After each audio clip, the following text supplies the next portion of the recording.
Equation की sir accounting equation. Accounting equation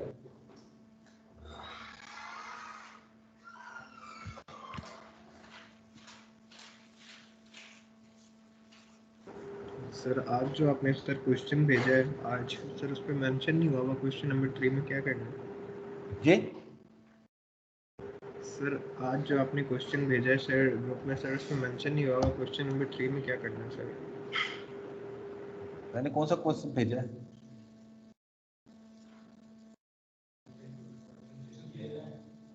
जी group में मैंने भेजा है? मैं तो ऐसी गलती करते ही नहीं। बैच 3 का था होगा।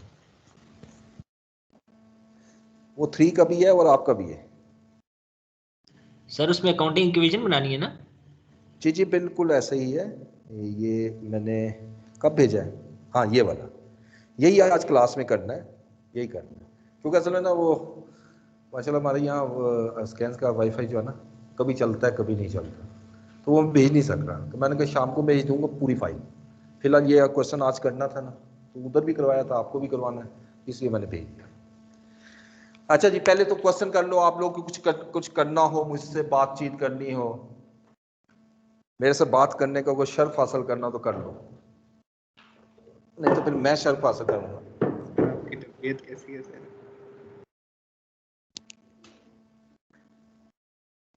ओके जी, ये क्वेश्चन निकालिएगा। क्वेश्चन नंबर 3, ये सॉल्व किया हुआ है? अच्छा कोई बात नहीं। अकाउंटिंग इक्वेशन, अच्छा इसको पहले रखें साइड पे, कुछ चीजें डिस्कस करना जरूरी है अकाउंटिंग इक्वेशन में एग्जाम के हवाले से। हर चैप्टर में आपको पता होना चाहिए एग्जामिनर क्या दे रहा है, कैसे क्वेश्चन देगा, किस तरह के क्वेश्चन वो पूछ सकता है। ठीक है, अकाउंटिंग इक्वेशन के क्वेश्चन एग्जाम में मैंने जैसे बताया था इसकी प्रोबेबिलिटी बहुत हाई है। पास पेपर खोलोगे तो तकरीबन 70% पेपर्स में आपको अकाउंटिंग इक्वेशन का क्वेश्चन मस्ट मिलेगा, 70%, तो अच्छी खासी प्रोबेबिलिटी ये काउंट होती है। अकाउंटिंग इक्वेशन के क्वेश्चन 4 तरीकों से देता है। नंबर 1, एक तो वो कहता है जी कि अकाउंटिंग इक्वेशन बनाओ, प्रिपेयर करो, ठीक हो गया। ये जो कल हमने थोड़ा सा फॉर्मेट सीखा था, याद है कल फॉर्मेट सीखा था, वो फॉर्मेट जो है वो अकाउंटिंग इक्वेशन का वो बनाना है आपने। सिंपल ट्रांजैक्शंस दी होंगी, उन ट्रांजैक्शंस की मदद से आपने अकाउंटिंग इक्वेशन तैयार करनी है, सिंपल इज दैट। नंबर 2, दूसरा क्वेश्चन क्या होता है, अकाउंटिंग इक्वेशन गिवन होगी तो कहेगा इसकी ट्रांजैक्शन बना दो। रिवर्स जा रहा है, जरा देख लो, मतलब सोल्यूशन दे रहा है, कह रहे हैं इसकी ट्रांजैक्शन बनाओ, ठीक हो गया। यानी अब आपने यहां पर, ये तो है ना अकाउंटिंग इक्वेशन बनानी है, अकाउंटिंग इक्वेशन, यहां पर आपने ट्रांजैक्शंस आइडेंटिफाई करनी है कि ट्रांजैक्शंस कौन सी। तो मैं अगर ये कहूं कि ये वाली अकाउंटिंग इक्वेशन के जब मैं सॉल्यूशन बनाता हूं, इसी सॉल्यूशन को यहां लिख दूं अगर मैं, और मैं क्वेश्चन हटा दूं और मैं कहूं इसका ट्रांजैक्शन बना दो, तो ये बस सवाल हो गया। तीसरा क्वेश्चन वो देता है इफेक्ट्स ऑफ अकाउंटिंग इक्वेशन। अच्छा यहां पर और पहले केस में फर्क क्या है? पहले में तो बाकायदा अकाउंटिंग इक्वेशन बनानी है, प्लीज ये याद रखिएगा। इसमें अकाउंटिंग इक्वेशन नहीं बनानी, क्योंकि यहां अकाउंटिंग इक्वेशन बनाओगे तो बैलेंस माइनस हो जाएंगे। नहीं समझे मेरी बात? माइनस हो जाएंगे। क्यों? क्योंकि ये कोई प्रॉपर वो सीक्वेंस में ट्रांजैक्शन नहीं दे रहा, बीच में से एक ट्रांजैक्शन उठा के कह रहा है बताओ इसका कैसे करोगे, अकाउंटिंग इक्वेशन में शो कैसे करोगे। मिसाल के तौर पे वो कहता है इन्वेंट्री सेल की इन्वेंट्री की दे देता है, ऊपर तो इन्वेंट्री है ही नहीं मेरे पास, ना कोई बैलेंस है, तो अगर मैं अकाउंटिंग इक्वेशन बनाऊंगा तो ऊपर तो जीरो बैलेंस है, इन्वेंट्री तो नेगेटिव हो जाएगी। कैसे हो सकती है नेगेटिव? पॉसिबल है नहीं। इसी वो यहां पर ये नहीं कह रहा अकाउंटिंग इक्वेशन बनाओ, यहां वो क्या कहता है कि आप effects on accounting equation show करो, इफेक्ट्स ऑन अकाउंटिंग इक्वेशन, ठीक हो गया। नेक्स्ट थिंग, फोर्थ, अच्छा अब वो फिर ये ट्रांजैक्शंस कहता है, वो कहता है ट्रांजैक्शन बता दो और सिचुएशन गिवन होती है, सिचुएशन गिवन होती है। ये इसमें और इसमें फर्क क्या, आप ये जो सेकंड लिखा है ना, इसमें अकाउंटिंग इक्वेशन बनी बनाई होगी, वहां से ट्रांजैक्शन बनानी है। यहां अकाउंटिंग इक्वेशन बनी बनाई नहीं है, सिचुएशन गिवन है और वहां से आपने अकाउंटिंग इक्वेशन बनानी। ये चार तरीकों से अकाउंटिंग इक्वेशन पास पेपर में आ चुका है, 4 डिफरेंट वेज। पांचवा एक मेरा भी कॉन्सेप्ट है, ठीक है, और मैं समझता हूं कि एग्जामिनर किसी वक्त भी ये काम कर सकता है, और वो भी मैं इस क्वेश्चंस में शामिल हैं, ये जो मैं आपको दूंगा। ये जो क्वेश्चन मैं दे रहा हूं, ये वाले जो क्वेश्चंस हैं, ये प्लीज ये ज़हन में रखिएगा कि ये सारे के सारे क्वेश्चन मैंने खुद बनाए, ठीक है, तो इसको आपने अपने रिकॉर्ड में रखना है अच्छी तरह संभाल के। तो क्वेश्चन ये जो 5 है, ये क्या है, अकाउंटिंग इक्वेशन गिवन है, सॉल्व्ड है, लेकिन ये रॉन्ग है और आपने इसको करेक्ट करना है, क्योंकि करेक्शन ऑफ एरर्स जो है ना, करेक्शंस, ये एग्जामिनर का ना बड़ा फेवरेट टॉपिक है। कहीं पे भी गलती करेगा, कहेगा ठीक करो, जैसे अक्सर मैं नहीं कहता होता कि मैं पढ़ाते हुए मिस्टेक करूंगा, ठीक करना, ये काम एग्जामिनर भी करता है। वो कहता है ये कहता है ये क्वेश्चन है, सॉल्व हुआ है, इसमें कुछ मिस्टेक्स है, निकाल दो। अब ये this is not easy task, data भी नहीं दिया हुआ कि मैं वहां से देख के उसको जज करूं, ठीक है, तो ये अगर आ गया तो ये तो तंग करेगा, इसलिए मैंने इसका भी क्वेश्चन बना दिया आप लोगों के लिए एक आधा, कि आप इसको प्रैक्टिस कर सको, ठीक है। तो ये जो मैंने क्वेश्चन दिए हैं, ये 10 क्वेश्चन है, 10 क्वेश्चन। पहला फर्स्ट और second question is the most easiest, वो तो बाद में डिस्कस करेंगे, बस सीधा अकाउंटिंग इक्वेशन पे पहले आता हूं, ठीक है। अकाउंटिंग इक्वेशन जब बनानी है, अब क्वेश्चन के मुताबिक वो लिखता है, Shadab started business of trading and in first month he recorded following business transactions, ठीक है। प्लीज यहां से सारे पार्टिसिपेट कीजिएगा। वो कह रहे जी कि आपने शादाब ने नया बिजनेस स्टार्ट किया है और पहले महीने की उसकी ट्रांजैक्शन ये गिवन है। तो अब जिसमें अब आपने प्रॉपर अकाउंटिंग इक्वेशन जब बनानी है ना, तो जरा देखिएगा, पहले आप लिखोगे name of person, Shadab. Sir आपकी स्क्रीन नहीं शो हो रही। कौन सी स्क्रीन नहीं शो हो रही? सर आपकी बोर्ड की। बाकी स्टूडेंट्स को शो हो रहा है? Yes sir. Yes sir. तो फिर ये आपका मसला होगा ना यार। देखो उसको कुछ करो, रिफ्रेश करो या कुछ करो, को पंगे शंगे लो। ठीक है सर। ठीक है जी। शादाब के बाद दूसरी लाइन में आप लिखोगे अकाउंटिंग इक्वेशन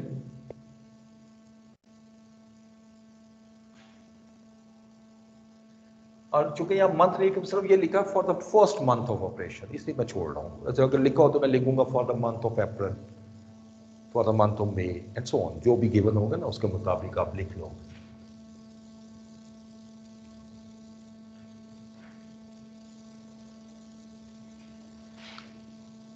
अच्छा अब इसमें सबसे पहला क्या आएगा, assets.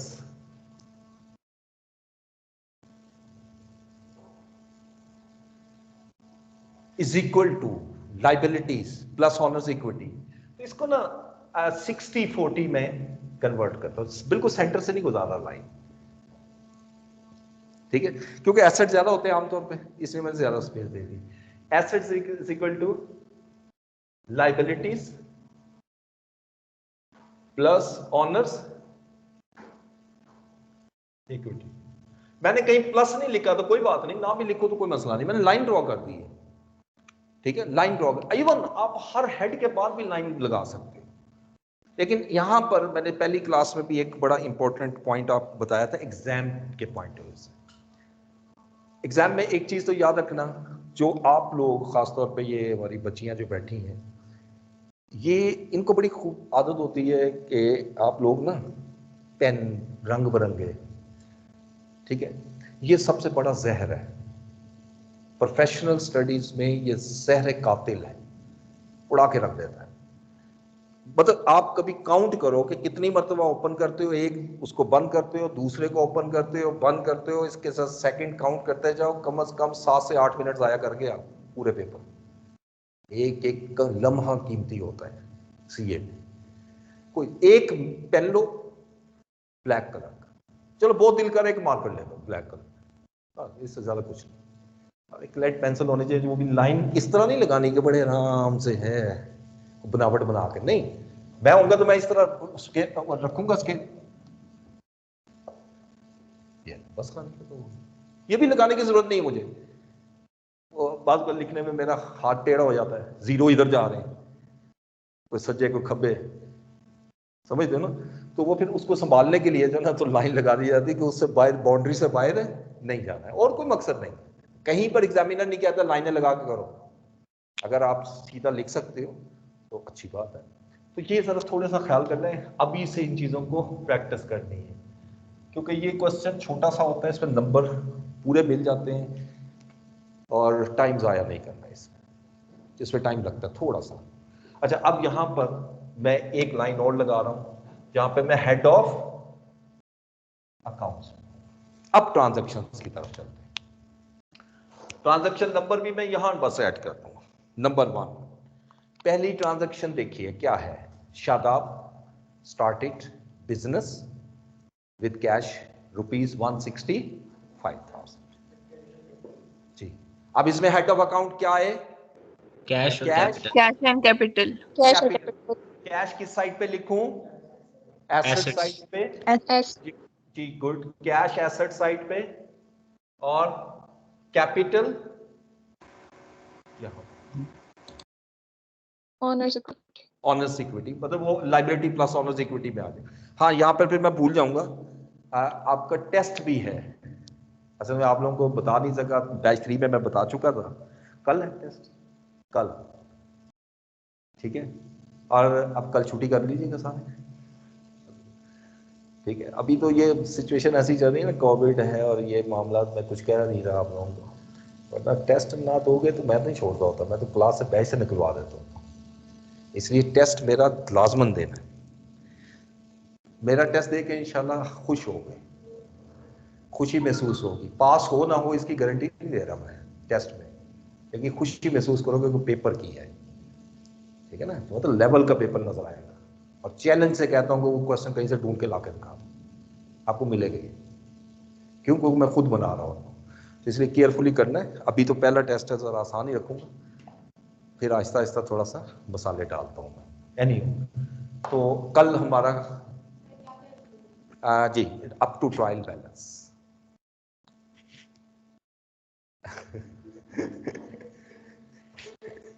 Up to trial balance, ठीक है।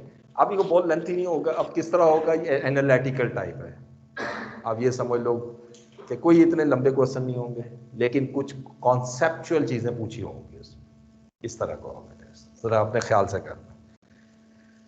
सो वेल, कैश और कैपिटल कितनी अमाउंट है, 165,000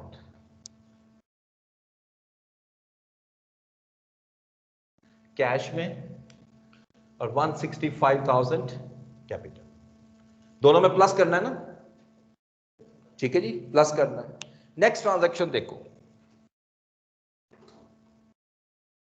ही opened current account with the bank by depositing ₹100,000, ठीक है जी। कैश और बैंक, अब जी, कैश और बैंक होगा इनमें। Cash and bank.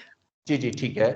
अब मैं थोड़ा सा एक्सप्लेन कर देता हूँ, वो स्टूडेंट्स जिनको थोड़ा सा प्रॉब्लम इसमें हो रही है ट्रांजैक्शन में, उनको मैं थोड़ा एक्सप्लेन कर देता हूँ कि बिजनेसमैन जो शादाब है वो अब अपना एक बिजनेस अकाउंट ओपन कर रहा है। बिजनेस अकाउंट ऑब्जेक्टिव क्या है, यकीनी बात है, बैंक में सारा कैश तो नहीं रखा जा सकता, कुछ ना कुछ बैंक में भी तो रखते हैं ना, कि वो अमाउंट है जो बैंक को अकाउंट ओपन कर रहे हैं। जब बैंक अकाउंट ओपन करते हैं तो एक नया अकाउंट ओपन होगा। अब इसमें हेड ऑफ अकाउंट देखें कौन से बन रहे हैं, कैश और बैंक। अब ये जो बैंक का वर्ड मैंने यूज किया, असल में पूरा हेड क्या होता है, कैश एट बैंक, और सिर्फ कैश जो मैं यूज करता हूं वो कैश इन हैंड। ठीक है, इवन जो बैंक में भी पड़ा है वो भी हमारा कैश ही है, नो डाउट, वो भी हमारा ही है, बिजनेस का ही है, वो शादाब का ही है, शादाब के बिजनेस का ही है, लेकिन उसको हम बैंक इसलिए लिख रहे हैं कि इस वक्त रेडली मेरे पास नहीं पड़ा हुआ, मुझे बैंक से देखो, और फिर मुझे रिकॉर्ड भी तो रखना है ना बैंक में मेरा कितना पैसा पड़ा हुआ। अगर मैं कैश को इकट्ठा ही रिकॉर्ड कर दूं तो फिर ये तो मुश्किल हो जाएगा ना वो टैली करना कि बैंक के पास कितने और मेरे पास कितने, इस वजह से। ठीक है, तो यहां बैंक, बैंक कौन सा है, एसेट, लायबिलिटी, एसेट। तो यहां प्लस बैंक। अब ट्रांजैक्शन नंबर 2, कैश इन हो रहा है आउट, माइनस करूं प्लस, माइनस। माइनस क्यों, कैश हम बैंक में जमा करा रहे हैं तो cash is going out from business, तो 100,000 कैश से माइनस हुआ, और दूसरा क्या करूं, 100,000 बैंक में ऐड कर। जैसे ही ट्रांजैक्शन कंप्लीट होगी, अब आप इसको सम करोगे। अब कैश का बैलेंस कितना रह गया मेरे पास जी, 65,000, बैंक में कितनी रकम मौजूद है मेरी, 100,000, और कैपिटल कितना है 165,000। हर ट्रांजैक्शन के बाद जब आप टोटल करोगे, the sum of debit must be equal to the sum of credit. ठीक हो गया जी। नंबर 3 ट्रांजैक्शन क्या लिख रहा है जी,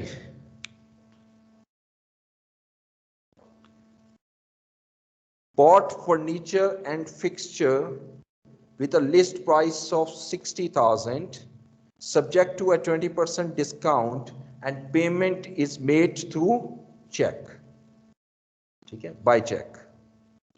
आपने फर्नीचर और फिक्सचर खरीदा है with the list price of 60,000। ठीक है, ये लिस्ट प्राइस है आपके 60,000 की, और लेकिन subject to 20% discount and payment is made by cheque. तो मुझे अकाउंट हेड पहले आइडेंटिफाई कर दो, बैंक और फर्नीचर। इन्वेंटरी जी, बैंक और बैंक और फर्नीचर। बैंक और फर्नीचर। देखो, जिस स्टूडेंट ने इन्वेंट्री कहा है वो गलत है, इस वजह से कि फर्नीचर आप बाय कर रहे हो, फर्नीचर का वर्ड लिखा हुआ क्लियरली, कहीं नहीं लिखा फॉर रीसेल पर्पस, तो फिर ये इन्वेंट्री तो ना हुई ना, ये फर्नीचर है, ये फिक्स्ड एसेट है। तो एक हेड हो गया फर्नीचर और एक बैंक, बैंक तो लिखा हुआ है ना ऑलरेडी। अब मुझे नया हेड कौन सा खोलना है, वो किस साइड पे लिखूं, एसेट साइड पे। तो एसेट साइड पे मैं लिख देता हूं प्लस फर्नीचर।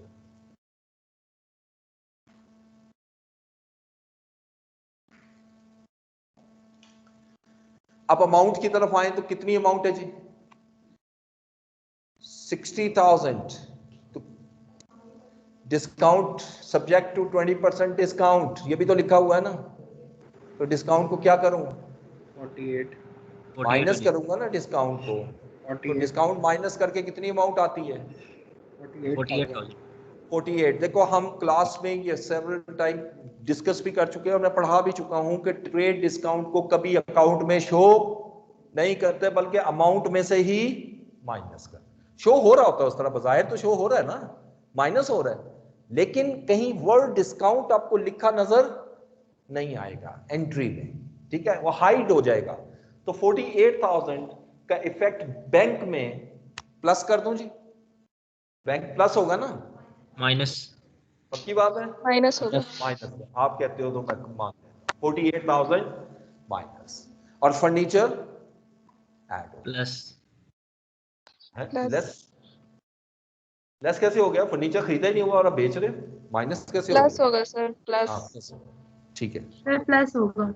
जी, जी कर दिया, कर दिया। अब तीसरी दफा कहोगे, तीसरी दफा तो नहीं करना मैंने। अच्छा, अब ये रिकॉर्ड हो गया जी। अच्छा, अब इसके बाद फिर टोटल करना, मैं टोटल नहीं कर रहा ना, क्योंकि होता कि मैं बोर्ड में मुझे फिर ऊपर आना पड़ेगा, तो मैं इसको कंटिन्यू कर रहा हूँ। लेकिन आपने जब भी एग्जाम में करना है तो ये टोटल करना, और एग्जाम में ये मैक्सिमम जो आई है ना ट्रांजैक्शन वो 6 है, इससे ज्यादा नहीं होती। यहाँ तो हम ज्यादा पढ़ेंगे ना, क्योंकि क्लास में प्रैक्टिस करनी है, किसी में 10 होंगी, किसी में 12, किसी में 15, तो वो तो हमने प्रैक्टिस करनी है, लेकिन एग्जाम में इतनी नहीं होती। लेकिन जितनी भी होती हैं होती क्लास है, समझ गए होगे क्लास का मतलब। सर हर 2 के बाद टोटल करना जरूरी है, हर जी जी, 2 ट्रांजैक्शन पहली मर्तबा 2 ट्रांजैक्शंस, वो भी इस वजह से कि क्योंकि एक अगर ट्रांजैक्शन लिखूं तो उसको टोटल नहीं कर सकता ना मैं, वो टोटल ही है। तो पहली दफा 2 की, उसके बाद हर ट्रांजैक्शन के बाद, क्योंकि यह खुद ही 2 हो जाती हैं, एक बैलेंस आ रहा होता है और एक transaction. Next he number 4, bought goods for cash ₹15,000।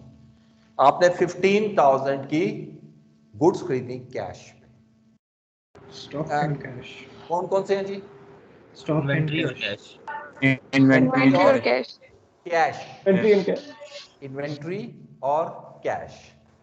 तो इन्वेंट्री कहां आएगा? Asset assets. साइड। नया अकाउंट ओपन कर लेते हैं, प्लस इन्वेंट्री, और कैश ऑलरेडी है हमारे पास। ये ट्रांजैक्शन नंबर 4, बताइए कि कैश इंक्रीज हो रहा है डिक्रीज? डिक्रीज। डिक्रीज या increase? Decrease. Decrease. Decrease decrease. Sir. कितनी अमाउंट से? 15,000। ये 15,000 यहां से लेस किया, और इन्वेंट्री 15,000 से इंक्रीज। इंक्रीज हो जाएगी। इन्वेंट्री में मैं प्लस कर देता हूं 15,000। ठीक हो गया? ट्रांजैक्शन नंबर 5,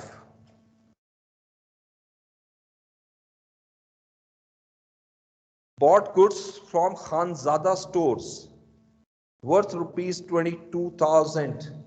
आपने खानजादा स्टोर से 22,000 की गुड्स खरीदी हैं।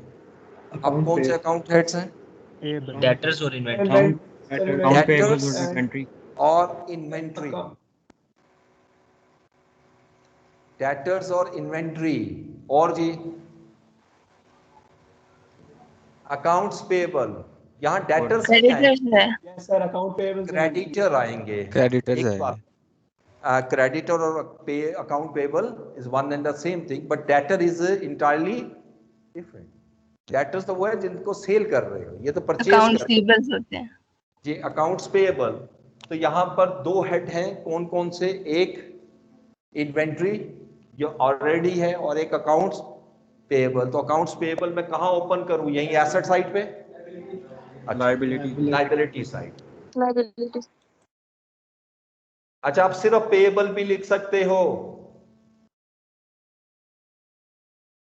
कोई प्रॉब्लम नहीं है इसमें। मैं अकाउंट्स पेएबल लिख रहा हूं तो ना लिखो, सिर्फ पेएबल्स लिख दो। अच्छा, अब नंबर 5, इन्वेंट्री। पहला आपने हेड बोला क्या? इन्वेंट्री इंक्रीज हो रही है डिक्रीज? तो 22,000 से हमने इसको प्लस कर दिया, and then accounts payable liability है, लायबिलिटी इंक्रीज हो रही है जी, ये भी प्लस में आएगा। 22,000 अकाउंट्स पेएबल में लिख दो। Now this is end of transaction 5। Transaction 6,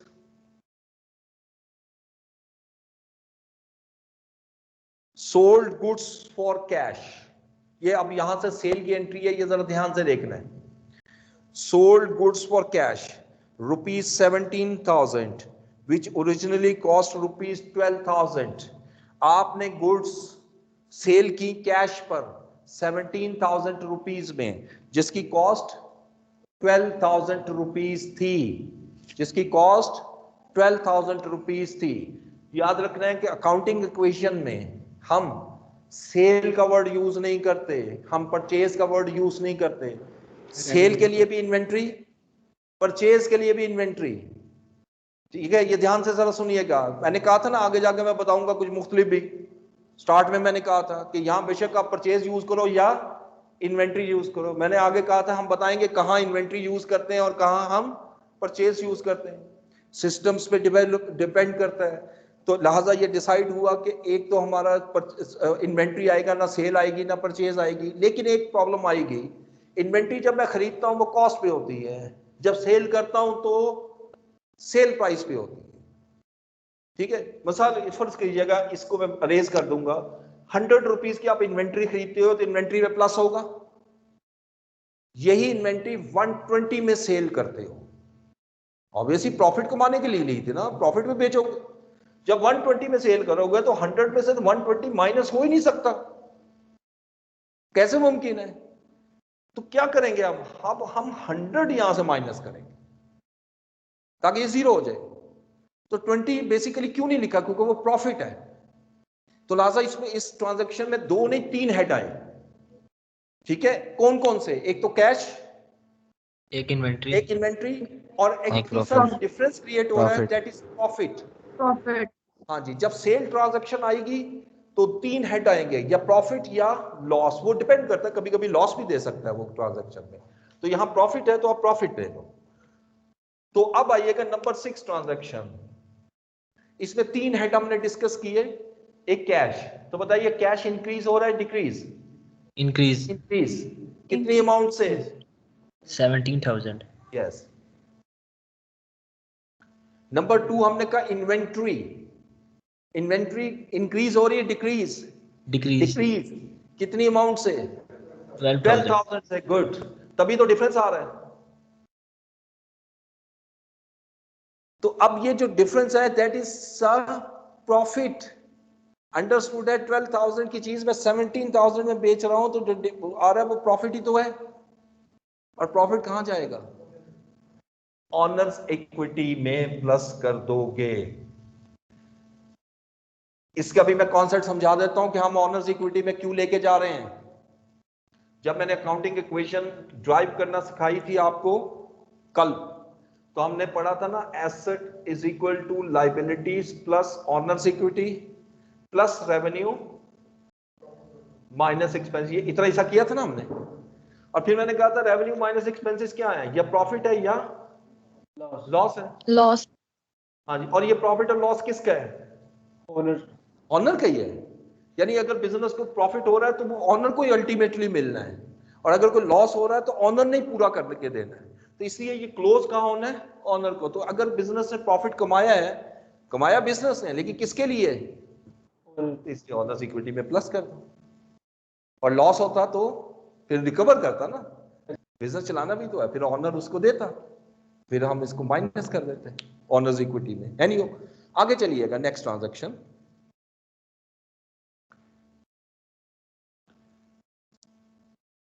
sold goods to Maqbool sons on credit ₹27,000, cost ₹20,000। यानी 20,000 कॉस्ट की गुड्स आपने 27,000 में बेची हैं ऑन क्रेडिट, उधार में। ठीक है, नंबर 7। अब यहां कौन कौन से हेड आ रहे हैं? अकाउंट रिसीवेबल या simple receivable. Yes sir. Number 2 inventory. Inventory, inventory. Number 3 sir capital. Capital, owners equity. Profit. Sir profit. Yes sir, profit basically. मैंने अभी कहा जब सेल की ट्रांजैक्शन होगी ना, लाजमन प्रॉफिट होगा या लॉस। देखो इस क्वेश्चन में, इन क्वेश्चन में, ये जो पहला क्वेश्चन मैं करवा रहा हूं, इसमें तो अंडरस्टूड है कि प्रॉफिट क्या है, लॉस क्या है, बड़ा क्लियर नजर आ रहा है। आगे जो हम ट्रांजैक्शन आहिस्ता आहिस्ता आगे जाओगे तो आपको वो ट्रांजैक्शन मिलेंगे जहां प्रॉफिट और लॉस भी खुद निकालना है आपने। मार्कअप मार्जिन हमने पढ़ा है क्लास में, बस वो अप्लाई करवाएगा अकाउंटिंग इक्वेशन में। ठीक है, सो वेल, पहला आपने अकाउंट रिसीवेबल कहा, तो अकाउंट रिसीवेबल लाइबिलिटी होती है ना? एसेट्स होते हैं। अच्छा जी, नो asset। सर, एसेट होते हैं। एसेट। ठीक हो, ख्याल किया करो, मैं भूल जाता हूं ना, बता दिया करो। अकाउंट रिसीवेबल मेरा भी ख्याल किया करो। अकाउंट रिसीवेबल कितना है? 27। 27,000। ठीक है जी, और 27 प्लस करूंगा, और इन्वेंट्री में से प्लस या माइनस? 27 minus, minus. कितनी अमाउंट? 20,000. 27,000. हाँ 27 नहीं 20,000 20,000. कॉस्ट माइनस होगी ना इन्वेंट्री में से, और जो 7,000 का डिफरेंस आ रहा है वो प्रॉफिट है, और प्रॉफिट कहाँ ऐड होगा जी, कैपिटल में, ऑनर्स इक्विटी में। ठीक हो गया। नंबर 8 ट्रांजैक्शन,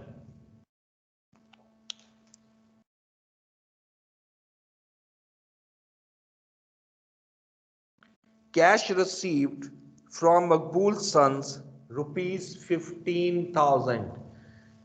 आपने मकबूल सन से कैश रिसीव किया है, कौन से अकाउंट हेड्स आए? Cash और account receivable. कैश और अकाउंट्स रिसीवेबल। Yes. जिससे पैसे ले रहे हैं वो कस्टमर ही है ना, अंडरस्टूड है, तो वो आपका अकाउंट रिसीवेबल होगा। अब देखें नंबर 8 ट्रांजैक्शन में कैश इंक्रीज हो रहा है डिक्रीज? Increase. Increase. अमाउंट ले रहे हो जी? Increase. ओके 15,000। और अकाउंट रिसीवेबल में प्लस कर दूं? Decrease हो रहा है। Decrease नहीं minus. Sir, decrease. ठीक है, डिक्रीज किया 15,000। ट्रांजैक्शन नंबर 9,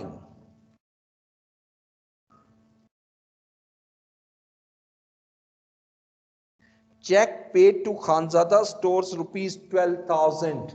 आपने खानजादा स्टोर को 12,000 का चेक दिया है, यानी चेक पेमेंट की है, in other words. Cash account bank payable. Sir, account Bank and payable and payable. bank. जी Account good, Sir, payable account and payable and bank. एक अकाउंट्स पेएबल और एक bank. Bank.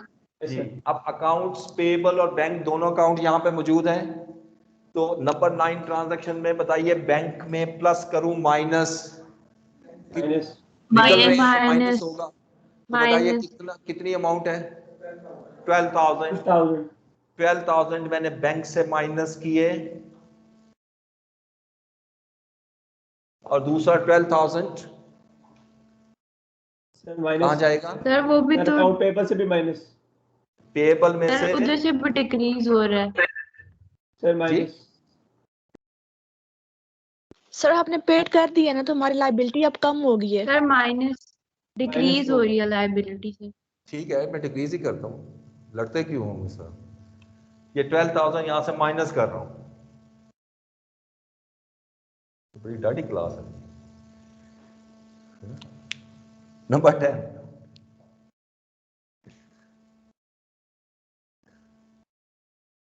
expenses for the month were paid for cash 11,000। आपने 11,000 के expenses जो हैं वो पे किए। अब एक जी बिल्स देखो, अब अगर इसी कॉन्सेप्ट को ज़हन में रखो, ये तो उसने प्रॉफिट दिया था ना, प्रॉफिट लॉस आ रहा था, लेकिन असल में रेवेन्यू माइनस एक्सपेंस। आपको याद होगा एक्सपेंस में मैंने आपको कहा था कि कुछ एक्सपेंसेस ऐसे होते हैं जो डायरेक्टली रेवेन्यू जनरेट करते हैं,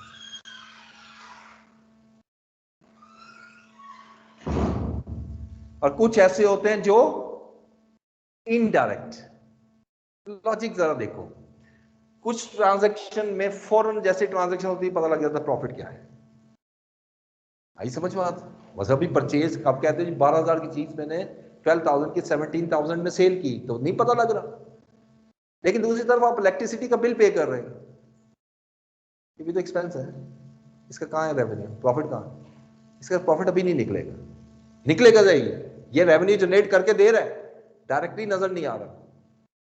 ठीक है, तो ये एक्टिविटी है, तो इसलिए ये एक्सपेंस है। एक्सपेंस कहां क्लोज होना है? तो क्या होना है? Honours equity minus. तो यहां जहां एक्सपेंस आएगा वो आप कैपिटल में माइनस कर, जब भी जो सा मर्जी एक्सपेंस हो। मैंने पहले कहा ना, accounting relation minimum head of accounts पे खेलते हैं, समझ आ गई ना बात? मिनिमम हेड ऑफ अकाउंट्स, तो जितने एक्सपेंसेस सारे वहां पर डालते जाएंगे। कितनी पेमेंट की है एक्सपेंसेस की? और कैश में की है 11,000.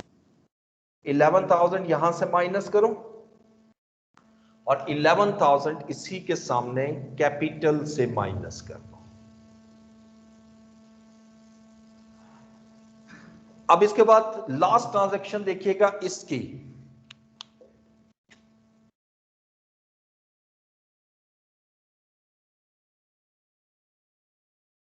Shadab withdrew ₹5,000 from bank for his personal use,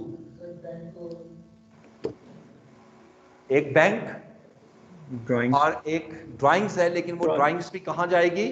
capital से माइनस Capital. जी बिल्कुल, यानी सब कुछ ऑनर्स इक्विटी कैपिटल है यहाँ पे।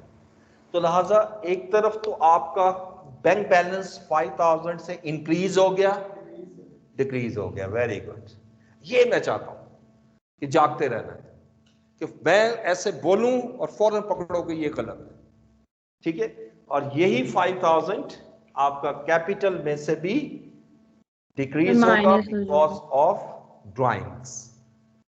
अच्छा, अब जिस वक्त ये सारी ट्रांजैक्शन रिकॉर्ड कर लेते हो,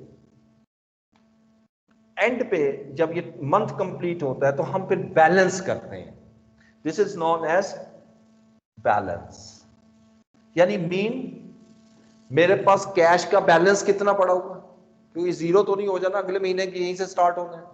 तो इसको टोटल करो, 65 माइनस 15, 50, 50, 50, 32, 82, 82 और 71, ये कैश आ गया। प्लस बैंक को करो तो 52 और 17, 37, 35, ठीक है। फर्नीचर का तो टोटल बहुत मुश्किल है, 48,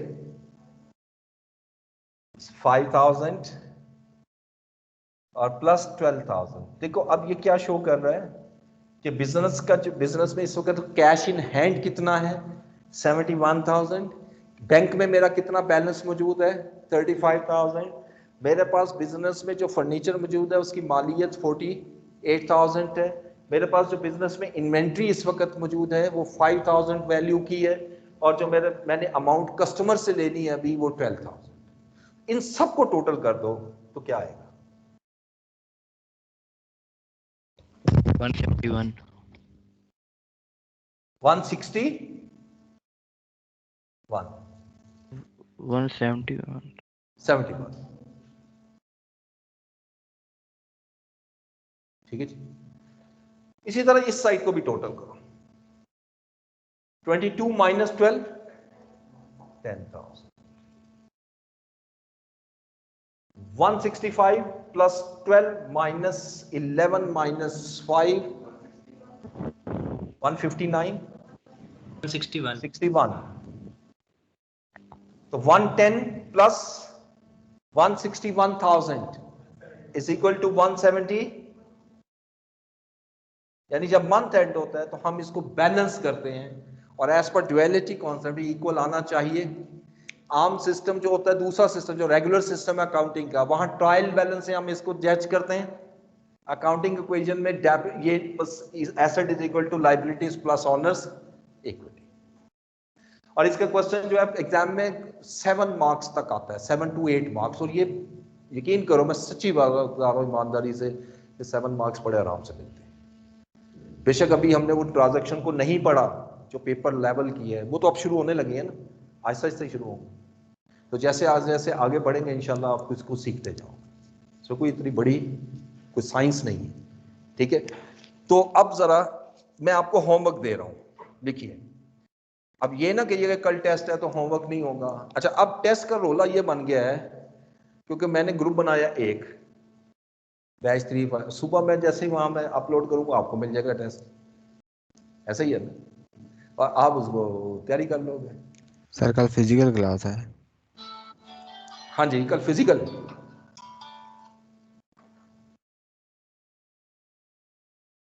जी सर जी, मैं आ रहा हूँ बस 5 मिनट, मैं इधर ही हूँ, क्लास हॉल में ही, क्लास में। कल हाँ, ओके। परसों तो ले मैं लें क्या सर कहता, टेस्ट। अच्छा, टेस्ट का ये है कि कल वैसे ही फिजिकल क्लास तो आज भी है, वैसे आए हुए हैं बच्चे, तो कल भी सारे तो नहीं आते ना, कुछ घर पे होंगे, कुछ यहाँ पे होंगे। अब तरीका कार मैं बता देता हूँ, आप लोगों का फिर पेपर मैं अलग करूँगा, उनका पेपर अलग करूँगा। उसका एडवांटेज ये भी हो जाएगा कि उनका पेपर बाद में आप कर लेना और आप वाला वो कर लेंगे, फायदा ही है ना, दो पेपर मिल जाएंगे, इसका एक एडवांटेज तो है। दूसरा तरीका यह है कि मैं दोनों ग्रुप को ही अलग कर रहा हूँ, लेकिन आप लोगों के आपस में इतनी माशाल्लाह कोऑर्डिनेशन होती है ना, तो पता तो फिर भी लग जाना है। क्या ख्याल है, सही कह रहा हूँ? तो इसलिए बेहतर है कि दो टेस्ट ही बना लेता हूँ। यानी हाँ होगा एक ही स्टाइल में, लेकिन थोड़ा सा चेंज होगा, पेपर एनालिटिकल होगा, कोई लेंथी नहीं होगा, कुछ नहीं, थोड़ा सा एनालिटिकल। आपने डेफिनेशंस पढ़ी हुई हैं, उसको अच्छी तरह रिवाइज करना है, अकाउंटिंग कॉन्सेप्ट जितने पढ़े हैं उसको अच्छी तरह रिवाइज करना है। जर्नल क्या होता है, लेजर क्या होता है, इस पे एमसीक्यूज भी हो सकते हैं, ब्लैंक्स भी हो सकते हैं, कुछ भी हो सकता है, ट्रू फॉल्स भी हो सकते हैं। मैंने आपको याद होगा क्विज भी लिया था क्लास में, उस स्टाइल का सब्जेक्ट, उस स्टाइल का, ठीक है। तो कोई इतना मुश्किल नहीं है, लेकिन टेस्ट प्लीज सब दे, पास फेल देखो सर? जिंदगी जी। सर ऑनलाइन ही होगा टेस्ट अपलोड सबका? जी जी, मैं अब आपको बता देता हूँ उसको करना क्या है। आप लोग जो यहाँ फिजिकल होंगे वो तो फिजिकल देंगे, जो ऑनलाइन है क्लास टाइम में ही टेस्ट होगा, ठीक है। और आपने प्रॉपर बैठ के टेस्ट देना सब ने, क्योंकि मैं किसी वक्त किसी को चेक करना चाहूँ तो मैं उसको कहूँगा कि आप अपने वीडियो ऑन करो, आई वॉन्ट टू सी कि whether you are doing the work और नॉट। इसलिए प्रॉपर तरीके से बैठ के टेस्ट देना है, और क्लास टाइम से पहले टाइम का ख़त्म हो जाएगा। जैसे ही ख़त्म होगा आप वो ही उसकी पिक्चर लेना, या वो स्कैम्स क्या है, स्कैनर जो है, लेकिन मुझे पीडीएफ में भेजनी, ठीक है, पीडीएफ में। इट बिकम्स वो जो कई भेज देते हैं ना जेपीजी में, वो बड़ा मसाइल होते हैं, उसको चेक करना, उसको देखना, काफ़ी मसला होता है। तो पीडीएफ में कन्वर्ट करके मुझे भेजना, ताकि मैं इजीली उसको देख सकूं। समझ आ गई बात? तो बस ठीक है, तो कल इंशाल्लाह आप लोगों का टेस्ट।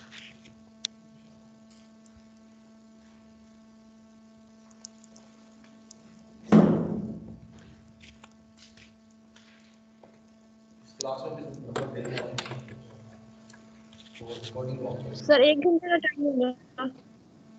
जी 1 घंटे का ही टाइम होगा क्लास और में?